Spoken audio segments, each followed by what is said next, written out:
Okay, so have you ever been on a date Hmm? and it gets to that point where you're talking about exes? Oh, yeah. It's like a minefield. Yeah. Like, Right. how do you talk about past relationships without making it weird or like Mm. sending up a bunch of red flags? Right. We're gonna deep dive into that today. Okay. Um, Sounds good. we're looking at the Heartifacts series again.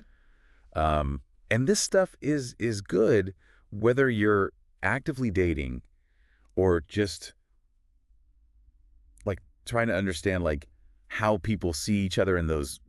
In those early stages. Yeah, Yeah, yeah. when you're first kind of sizing somebody up. It's so interesting because it's not just about being polite. Right. It really gets into like how we form perceptions of people Yeah. when we're first meeting them. Totally. And like the source really comes out strong against bad-mouthing exes, Yeah. which, at first you think like, why is that such a big deal? Right. I mean, it's I- over. It's in the past. It's your ex. You should be able to say whatever you want. Exactly. But the thing is, it's not about them. Okay. It's about you. Mm-hmm. If you're meeting someone for the first time and all they do is complain about their ex, Yeah. it really makes you wonder, like, how self-aware are they?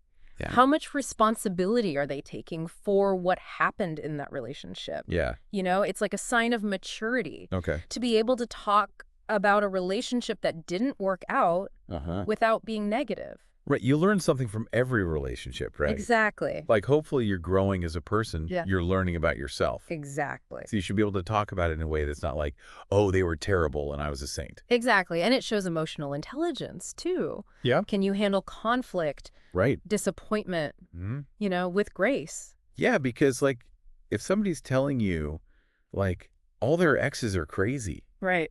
you start to think like, Yeah. Maybe you're the common denominator. Yeah, exactly. Right. Yeah. And Maybe you're the problem. maybe. Yeah. So the source also talks about like not oversharing relationship drama too early. Yeah, that's a big one. Why? Why do you think that is? Well, because in the beginning, you don't have enough context.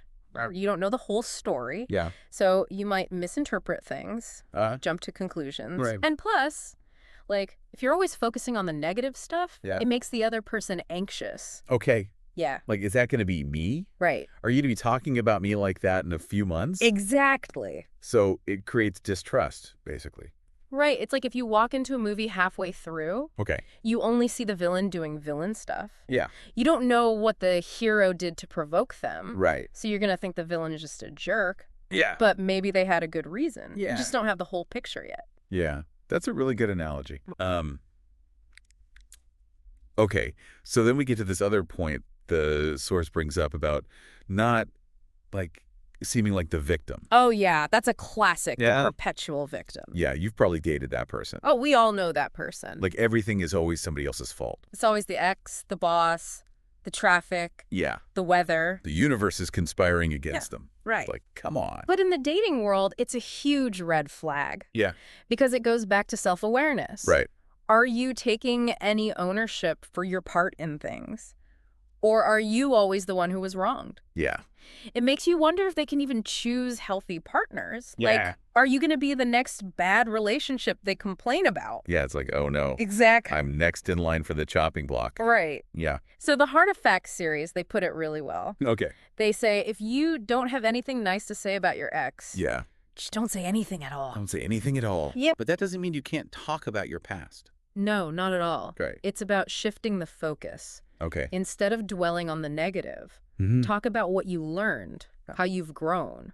So what does that actually sound like? Okay, so instead of saying something like, my ex was so controlling, Yeah. you could say, Yeah. my last relationship taught me how important it is to have open communication Okay. and set healthy boundaries. Right.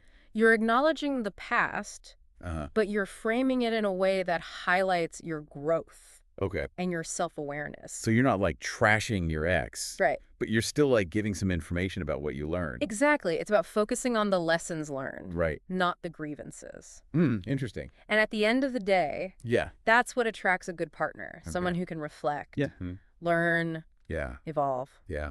That makes a lot of sense. Yeah. So for our listeners who are maybe struggling with this, Oh. like how do you find that balance Right. between being honest Yeah. and like not totally trashing yourself. It's a dance, for sure. Yeah. This deep dive gives you a framework, Okay. but every situation is different. Remember, you have the power to choose how you present yourself Okay. and your past. Mm-hmm. Focus on the lessons, Okay. what you value, Yeah. and what you're looking for in the future. So it's all about like taking control of the story you're telling. Exactly, and being authentic Right. while still being aware of the impression you're making. That's a good point. Yeah. It's like you want to be honest, Mm-hmm.